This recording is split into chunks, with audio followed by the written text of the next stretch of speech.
NEET എക്സാമിൻ്റെ വളരെ പ്രധാനപ്പെട്ട ഒരു അറിയിപ്പാണ്. എല്ലാവരിലും ഇത് ഷെയർ ചെയ്യുക. കാര്യം എന്ന് പറഞ്ഞാൽ നീറ്റ് എക്സാം എഴുതിയ വിദ്യാർത്ഥികൾക്ക് മെയ് 27 വരെ ഓൺലൈനായി നിങ്ങളുടെ റദ്ദാക്കിയ പരീക്ഷയുടെ ഫീസ് തിരികെ ലഭിക്കുവാനായി അപേക്ഷ സമർപ്പിക്കാവുന്നതാണ്. അപ്പോൾ ആ അപേക്ഷ സമർപ്പിക്കുമ്പോൾ നമ്മൾ ശ്രദ്ധിക്കേണ്ട കാര്യം എന്ന് പറഞ്ഞാൽ ഈ തവണ നമ്മുടെ നീറ്റ് അപേക്ഷ ചെയ്തപ്പോൾ ഈ പറഞ്ഞ പോലെ ഒരു ബാങ്ക് അക്കൗണ്ട് ഡീറ്റെയിൽസ് ചോദിക്കുന്നതായിട്ട് കണ്ടു.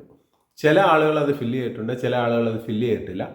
അപ്പോൾ നിങ്ങൾ ഇന്ന് തന്നെ നിങ്ങളുടെ ലോഗിൻ ഐ ഡിയുമായി ഒന്നുകിൽ നിങ്ങൾ സ്വന്തമായിട്ട് ചെക്ക് ചെയ്ത് നോക്കുക, അല്ലെന്നുണ്ടെങ്കിൽ കോമൺ സർവീസ് സെൻറ്റർ അഥവാ CSCയിലെത്തി നിങ്ങളുടെ ഈ ഐ ഡി ഉപയോഗിച്ച് നിങ്ങളുടെ ബാങ്ക് അക്കൗണ്ട് വിവരങ്ങൾ കൃത്യമായിട്ട് നിങ്ങളുടെ ലോഗിനിൽ രേഖപ്പെടുത്തിയാൽ മാത്രമേ നിങ്ങളുടെ ഈ നീറ്റ് എക്സാമിൻ്റെ റീഫണ്ട് കൃത്യമായിട്ട് ലഭിക്കുകയുള്ളൂ. അപ്പോൾ ഇത് വളരെ പ്രധാനപ്പെട്ട ഒരു ഇൻഫർമേഷനാണ്.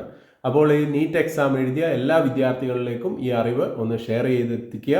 ഇതിൻ്റെ ലാസ്റ്റ് തീയതി എന്ന് പറയുന്നത് മെയ് 27 അപ്പോൾ സമയം കളയണ്ട. പിന്നെ ലാസ്റ്റ് തീയതി വരെ നോക്കിക്കഴിഞ്ഞാൽ നമുക്കറിയാം നമ്മുടെ സൈറ്റും മറ്റ് കാര്യങ്ങളുടെ അവസ്ഥ. അപ്പോൾ എത്രയും പെട്ടെന്ന് തന്നെ ഈ അപേക്ഷയ്ക്കുള്ള കാര്യങ്ങൾ ചെയ്യുക.